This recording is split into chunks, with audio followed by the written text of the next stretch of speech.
B flat isn't as bad as you may think, or is it? Yes, it is. I'm just kidding. B flat is actually one of my favorite keys. It's become a key which I love to play in over the past many years. I love the tone of B flat. It has a very warm tone, and there are some fantastic B flat tunes out there to be played on the fiddle. But really, if you get to know B flat, there's not a huge amount to be scared of, actually. Compared to G major or D major, which are keys we're used to playing in as fiddle players, B flat, I would say, is just as friendly as long as you know the little tricks and the insights into where the fingers go.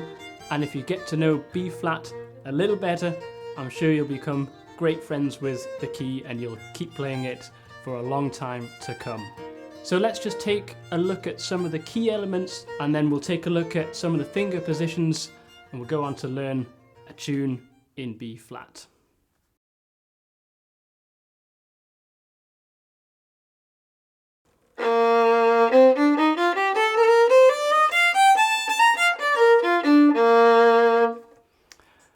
So actually B flat lends itself very nicely to the fiddle because the lowest note, being the B flat here, is a lovely rich deep tone, and we can go all the way up with 2 octaves to the top note, B flat again, which is the 4th finger.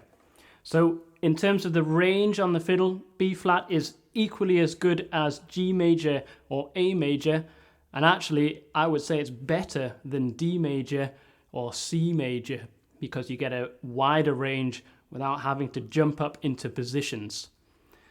So B flat, we've got 2 flats. That means we've got a B flat in the scale, and we've also got an E flat. Now these might sound like intimidating notes on the fiddle, but really when we take a look at them, they're actually okay.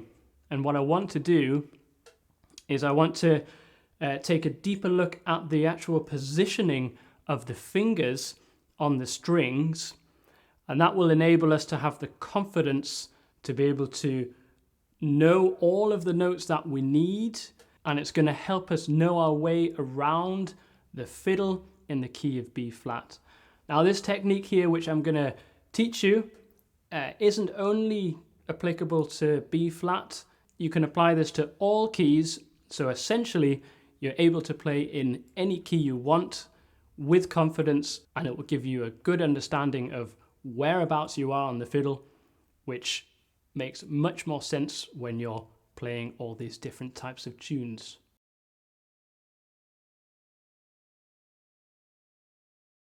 Okay, so let's look at it here. We're going to think about it as positioning of the fingers on the string. So just for a moment, let's forget about B flat. We're going to come back to that. We'll go to a more familiar key, something like G major. So G major is a very common key on the fiddle. I'm sure you know many tunes in G major, and you probably feel quite comfortable playing in this key. But let's just take a look at what the fingers are actually doing, string by string.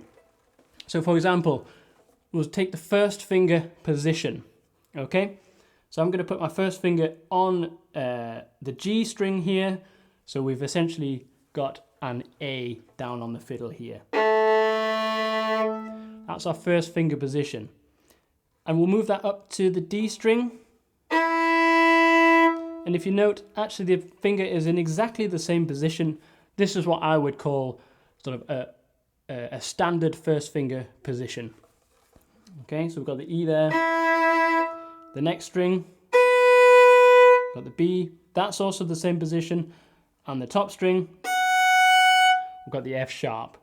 So when you look at it, actually, you've got your first finger on all strings is in exactly the same position, and you can just move it from string to string, and all you have to do is just adjust the hand slightly depending on what string you're going on. That's easy enough. We're going to jump to the third finger here. Okay, we're still in G major. So I've got third finger down on the bottom string here, so we're playing a C. And then we'll do the same again on each string. The G, the D, and the A. So again, the third finger is in exactly the same position.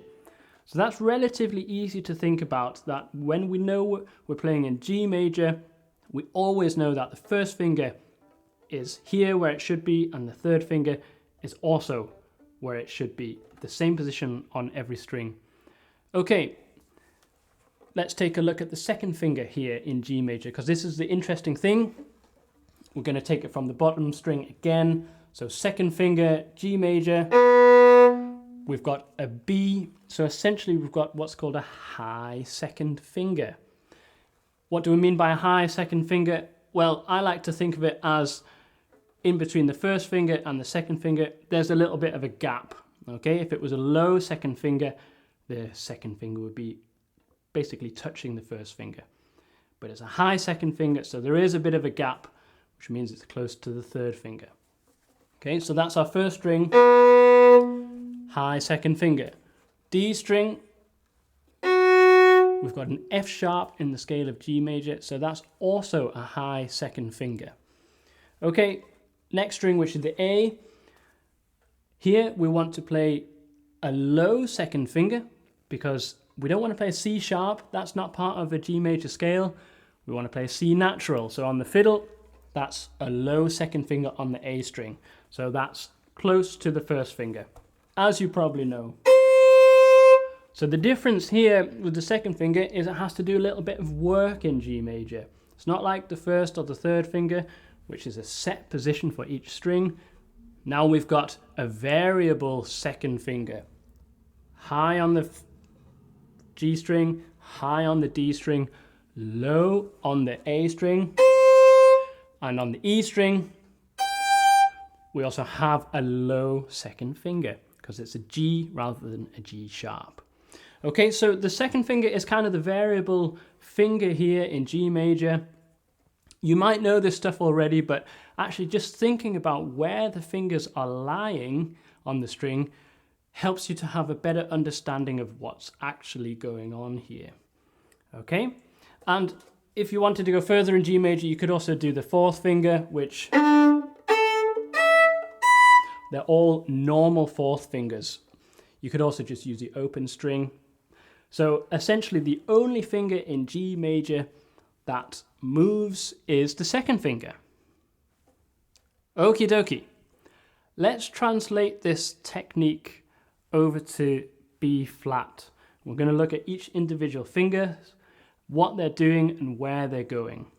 So what we're going to do is we're going to start with the second finger here, because the scale of B flat starts, of course, on a B flat, and here we have a B flat down on the G string, and it's our low second finger. So that's an important anchor or reference point, is our low second finger.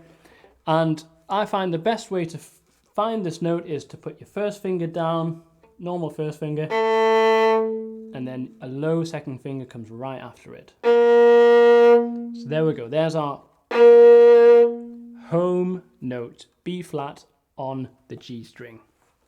Okay, let's take a look at the second finger on all the strings then. So we're going to go up to the D string. Here we also have a low second finger. If it was a high second finger, it would be an F sharp. We don't want that in B flat, we want an F natural. So we've got a low second finger again. That's fine, we know how to do that. Okay, let's look at the A string. Do we have a low or a high? Well, if it was a high, it would be a C sharp. We don't want that, so we want the C, which is a low second finger. No problem so far. And on the top string, the E string, again, we want a low second finger. We want the G rather than the G sharp. So we're going to do the low here as well. So if you think about it, in B flat, second finger, always low. That's easy enough. We just know that if ever we play a second finger in B flat, it's going to be a low second finger.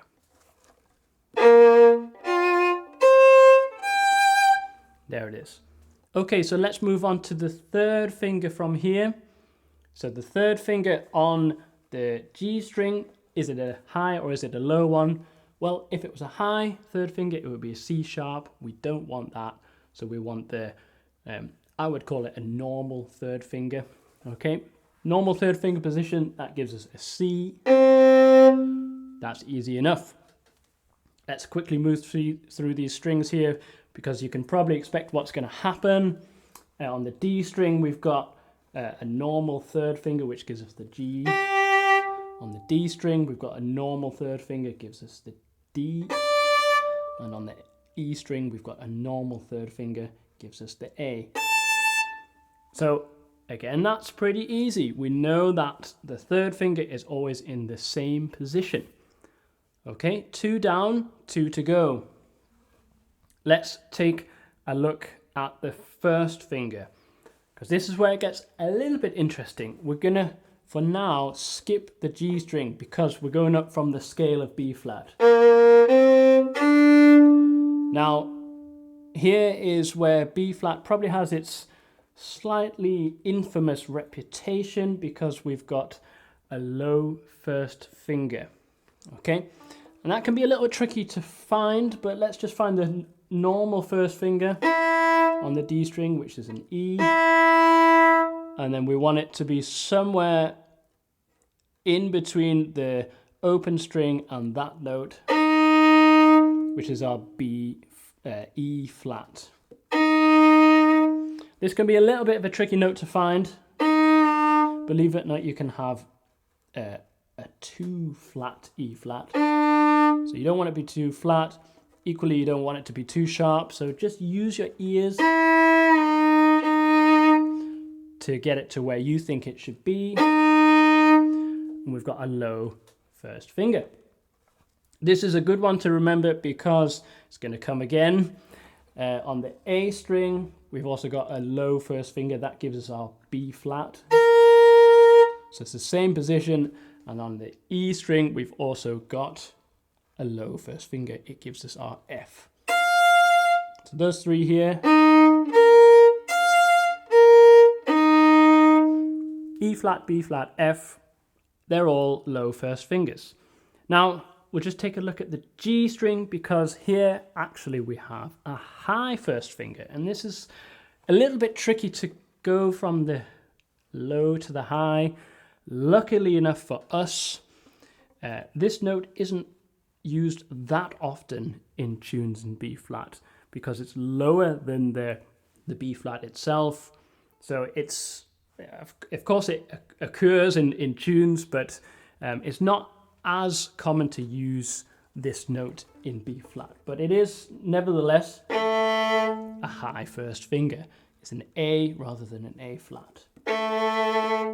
So what you can do is just feel the difference between a low first finger on the D string, so E flat, and then go over to the G string and just slide it up to where it should be in a normal first finger. Just feel the difference between those two. Okay, that's just a small exercise to feel the difference between a low and a normal first finger. But like I said, this note here, the A, isn't so common in B flat. However, it is good to practice it. Okay, so that's our first finger sorted, and then we'll look at the dreaded fourth finger in B flat. This is necessary to use the fourth finger here. This could also be a small reason why people tend to avoid B flat, because you have to use your fourth finger, but it's really not as bad as you might think it is. So we'll take it from the bottom string again. We've got our B flat on the second finger. We've got our C with the third finger. Now we need a D here, so we could take the open string.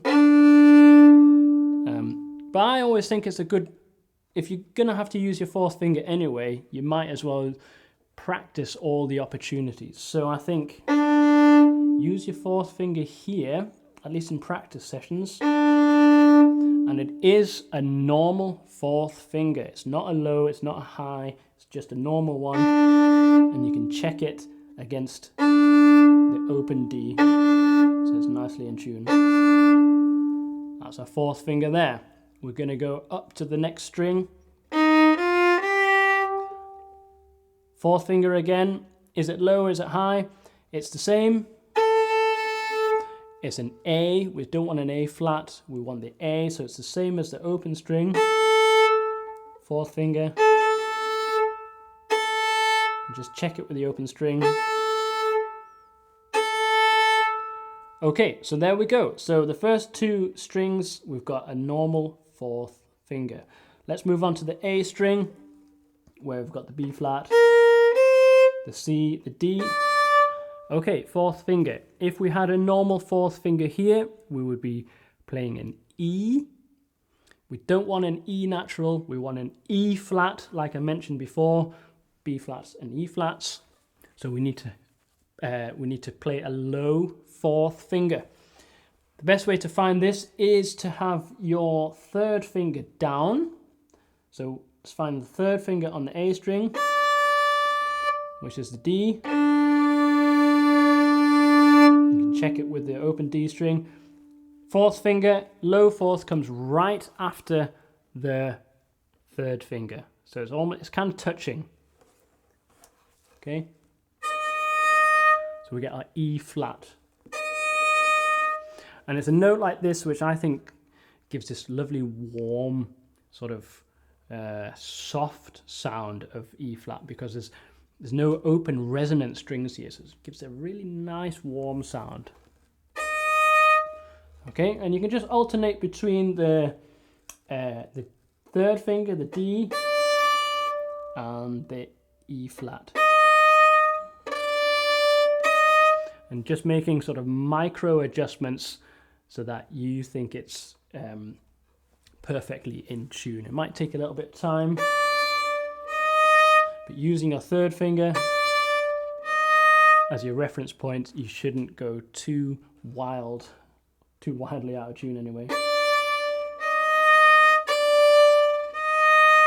Okay, so there we go. There's a low fourth finger, the E flat.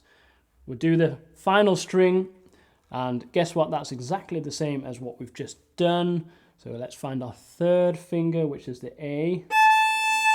Check it against the A string. Make sure it's nicely in tune. And then the low fourth finger coming right after. And then there's our B flat, the top one.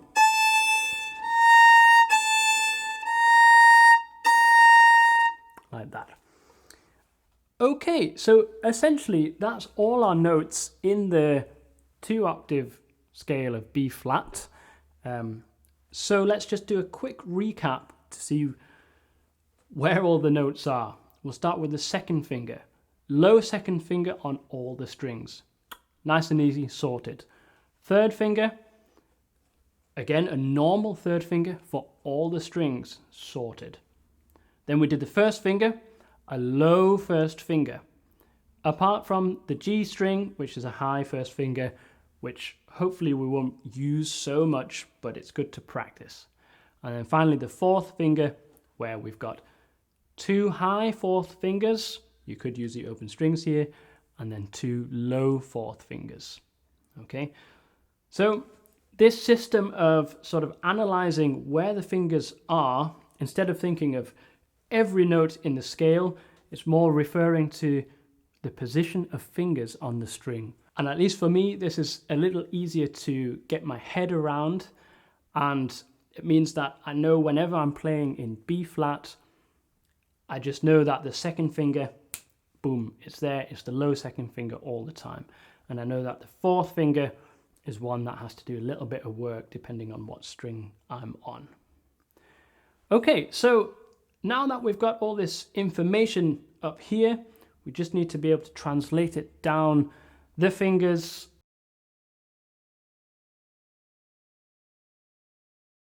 Let's try a 2-octave scale, okay? And if you're in doubt on the way, just think of the system that we've just gone through.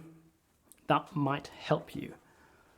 Okay, so we're going to start on the B flat, which is the low second finger. Let's just find that using the first finger. And here we go. There's our low second finger. We're ready to go. Okay, let's take it from the bottom to the top, and I'll talk you through it along the way. So start with B flat. Third finger. Fourth finger. Low first finger. Second finger. Third finger. Fourth finger. Low first. Second finger. Third finger. Here comes the low fourth finger. First finger. Second.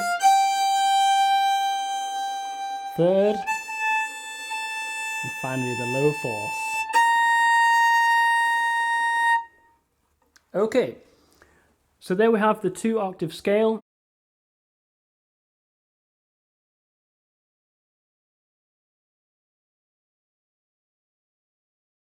Okay, so hopefully you made it down in one piece, somewhat in the key of B flat. This might take a little bit of practice, but looking at it in this way, using the scales and using the position of each finger on all of the strings, certainly should help, and it might be a little bit easier to get your head around it.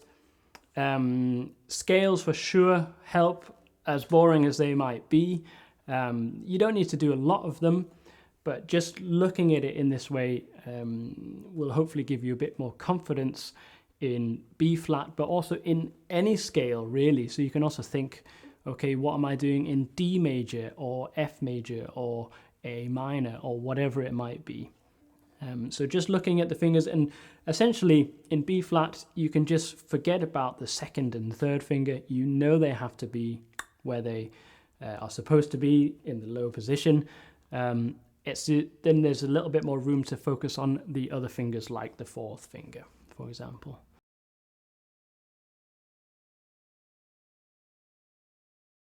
When you've got your first finger down on the string, for example, if you want to take a second finger from there, where is that second finger in relation to the first finger?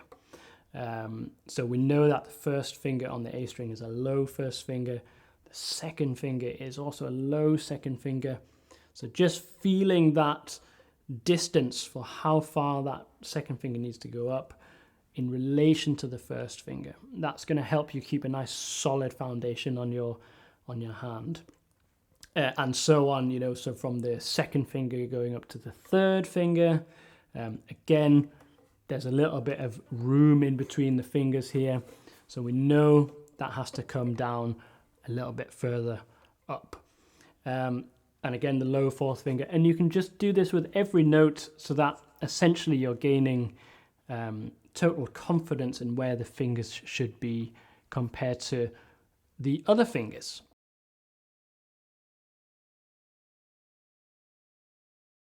So a few simple exercises you can do to improve your B flat playing. We've got the standard scales, so just some nice 2-octave scales.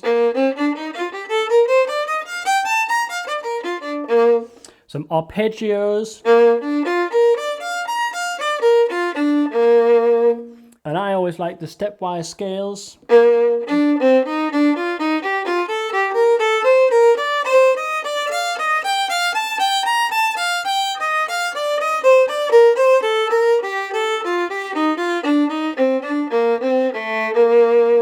And you can choose if you do a fourth finger all the time or just use the open strings when applicable. That's up to you. And then on top of this, what I always like to do, if I'm unfamiliar or feeling a little bit rusty with a key, I take a simple tune, which I have played for many years, and then I try and translate that into the new key, or transpose that, as you would technically say. So, for example, the tune Lucy Fars, some of you might know it.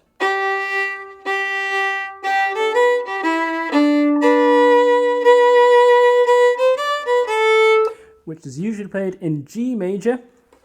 So then just try and transpose that over to B flat. I mean, this is a lovely exercise in itself because it really challenges you in many ways. But if I'm going to transpose that over to B flat, I would do it like this.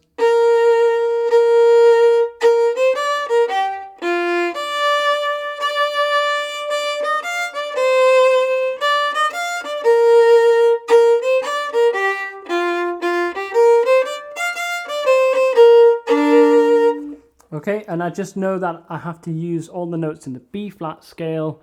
So it really helps you to get to know a certain key whilst using or playing a tune which you've known for many years. So that's a real top tip. I like to do that a lot. Let's say you want to play some tunes in A flat. Yeah, but just take a nice easy tune that you know and put it into A flat and see if you can play it. That's a very nice challenge to do.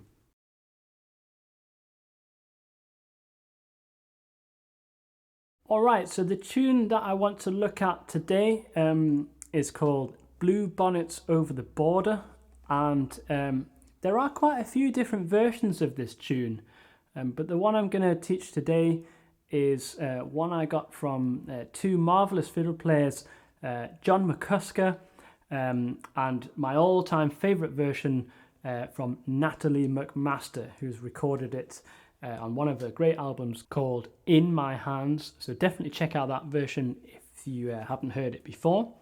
The tune is in B flat, so we're not taking another tune and transposing it. This really suits B flat. So we'll just go over the tune itself. I won't be looking so much into bowing or ornaments. This is specifically looking into a melody in the key of B flat. But on the sheet music, I'll put some suggested bowing just so it's nice and easy. So otherwise, I'll just play the A part here so you can hear it, and then we'll take it from there.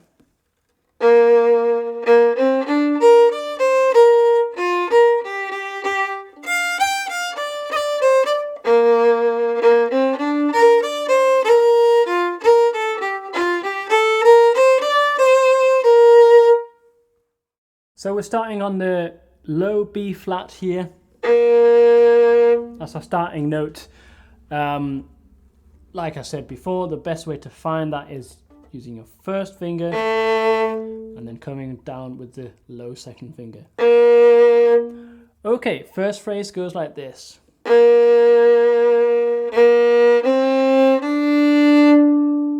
Using the open string here.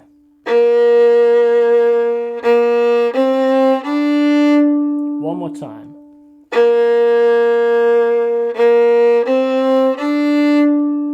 Next phrase. Up on the A string. Low first finger. Let's put the two together.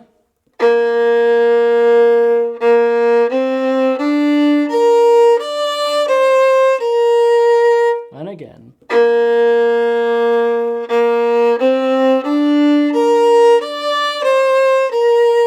Once more.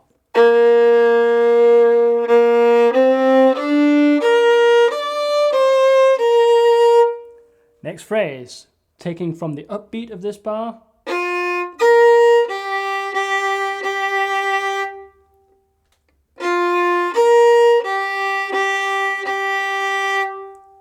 With the F. Okay. We're going to go on and do the last phrase of the first bit of the A part.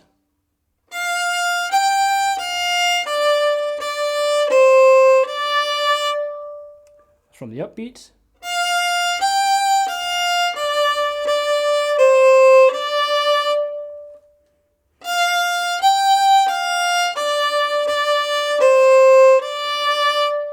Okay, let's just put those two phrases together.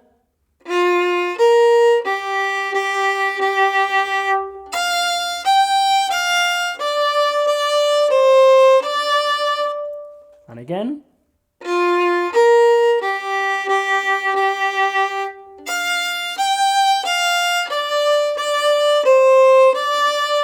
One more time.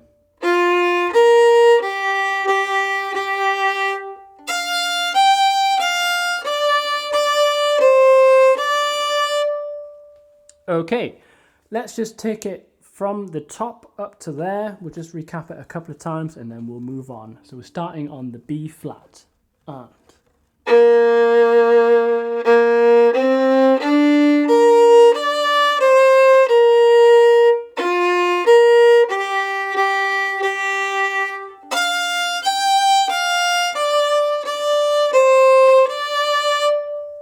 one more time. And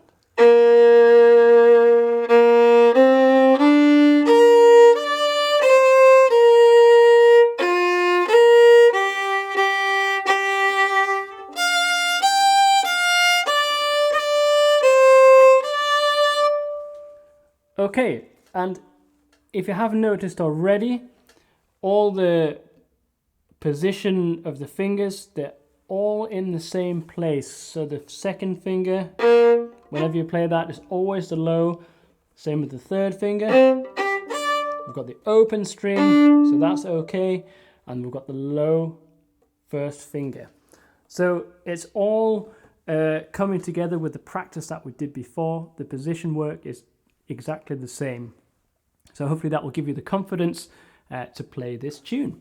Let's go on to the second half of the A part, which is very similar. It goes like this.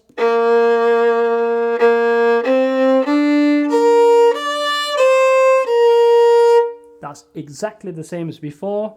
We've got a different ending. It goes like this.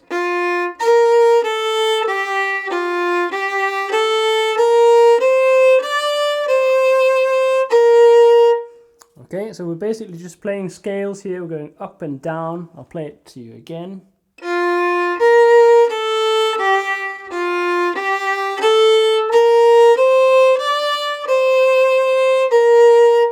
One more time.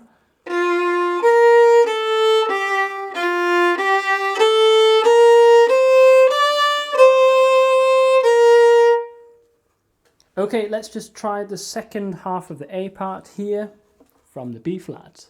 And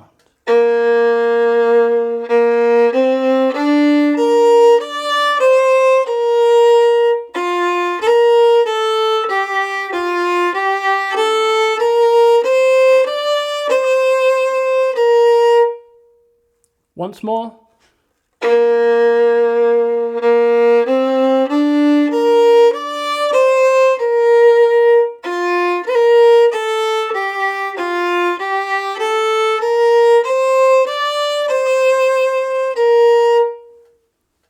Okay, that seems relatively okay.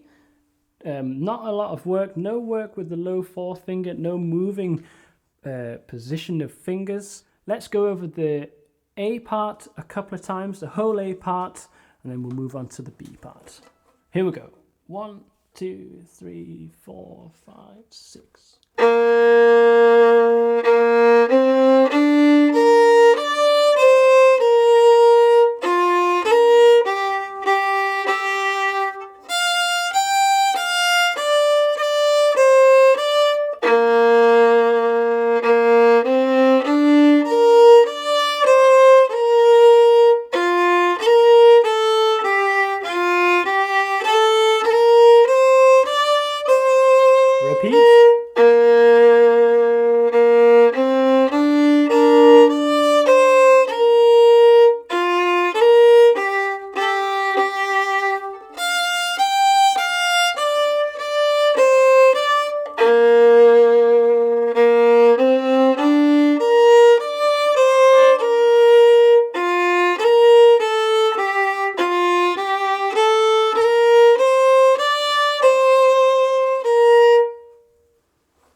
There we go, that's the A part there.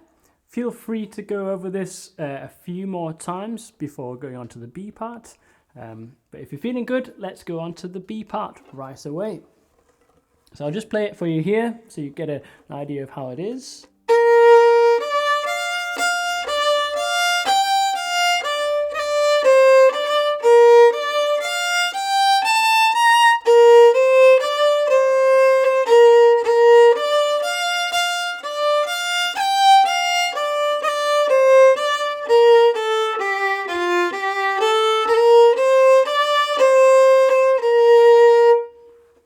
Okay, so we're going up to the E string this time. So a couple of challenges, but nothing too crazy. There's a lot of repeated parts, so again, it should be relatively easy to learn. We're starting on the B flat itself on the A string. First phrase goes like this.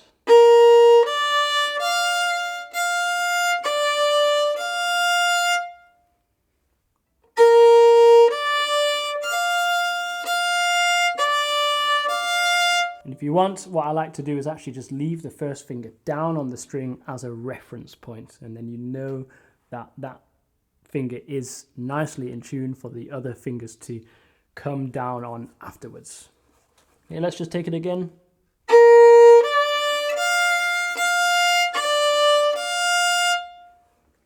Okay, next phrase.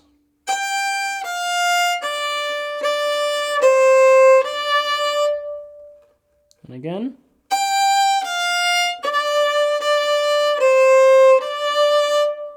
One more time.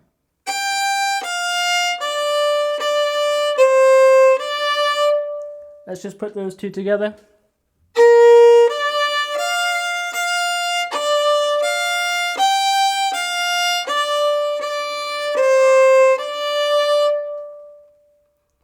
Okay, let's move on to the next bit.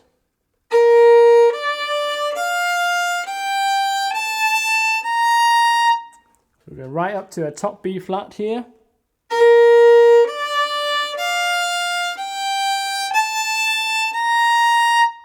Okay, so you might be a little bit worried about getting this top B flat in tune, but if we follow all the steps, we should be all right. So let's just take it step by step. We've got the first finger down.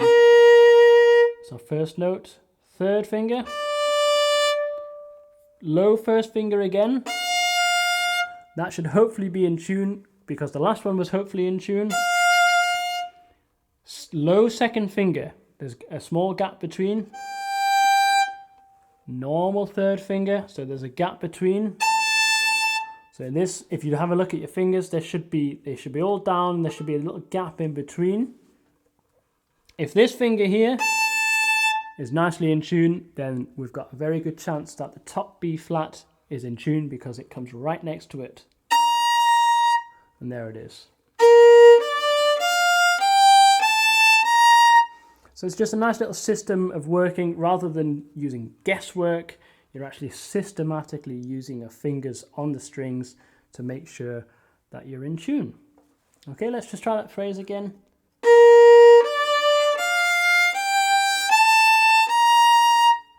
And again.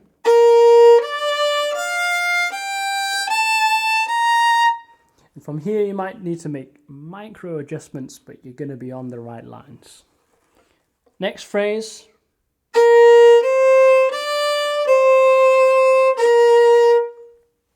Okay.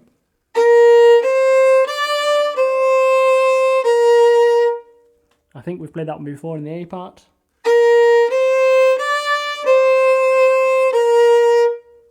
Okay, let's just put those two phrases together from the B flat.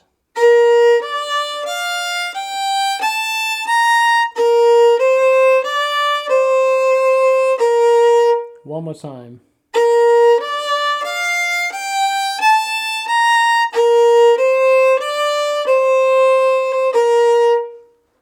Okay, we're almost there, but before we go further, we'll take the first 4 bars of the B part, starting on the B flat.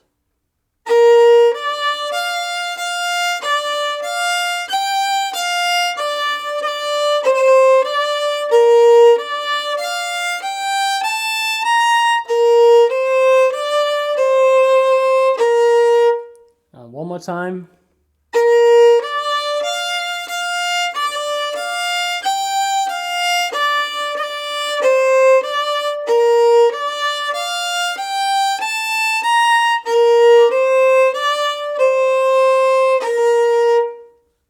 Okay, let's move on to the last 4 bars. I think we might have learned everything already.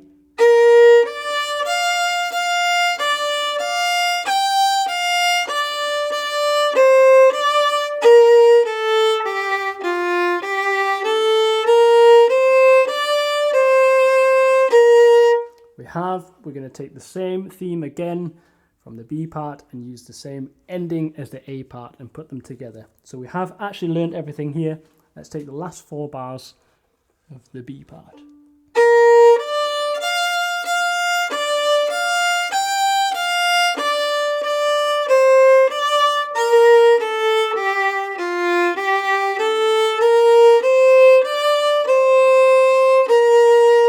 Okay, and if you've forgotten that, which is possible, just go back to the A part and you'll get it, or just learn it here. But again, many tunes use repeated phrases, so often they're easy to learn. Okay, so we're going to go over the B part. If there are any parts you've missed, just rewind and go back and go over them again. But otherwise, let's go and loop the B part a couple of times, and we'll put the whole thing together. Here we go. 1, 2, 3, 4, 5, 6.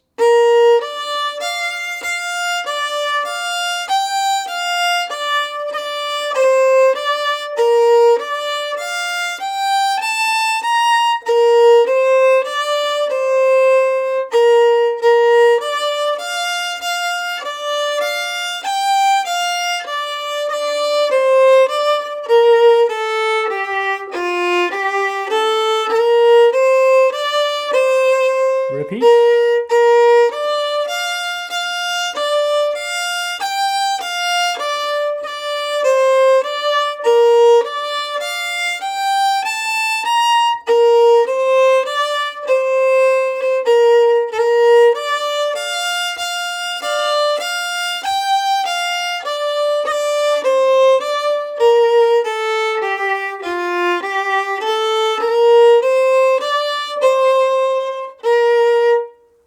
Okay, and then ready to start with the A part again. So that's the entire tune, double A, double B. If you're ready to go around the whole tune, let's do that. If you've missed a couple of bits, just go back and rewind them, go over them a few more times. But let's do a couple of playthroughs here of the entire tune, repeated A and repeated B. Here we go. 1, 2, 3, 4, 5, 6.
Okay, so there we have it.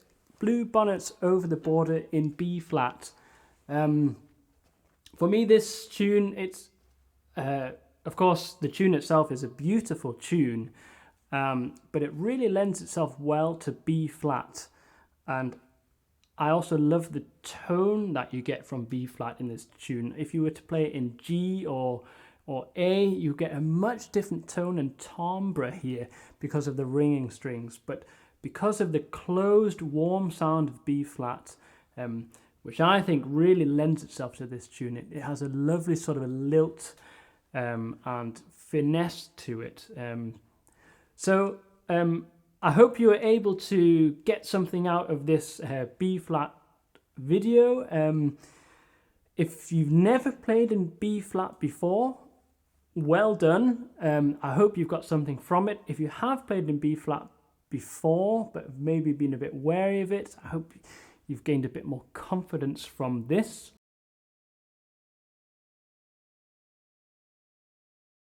Like I mentioned, try and take some tunes which you already know.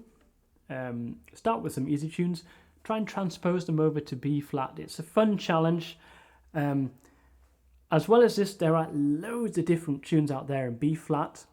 I guess one of the reasons why B flat is feared so much is because there are some pretty tricky tunes out there in B flat.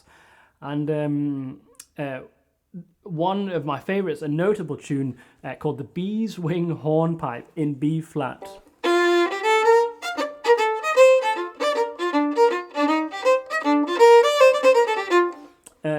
It is a tricky tune, no doubt. So if you're up for a challenge, definitely check out the Bee's Wing Hornpipe. B flat is often associated with tricky hornpipes and very challenging tunes, but it's not exclusively that. There are a lot of beautiful tunes, some quite easy in B flat. The sound that you get from B flat, I think it's just lovely, and it really gives something else than playing in D and G with an A with the open strings. So hopefully you can have the confidence to explore a little bit more B flat with this tutorial. Good luck with Blue Bonnets Over the Border. If you've got any questions, just throw them at me and I'll do my best to answer them. But otherwise, thanks for now and good luck. Sometimes there is just nothing better than annoying those melodeon players who always play in G and D. Nah, just kidding. I love melodeon players, really.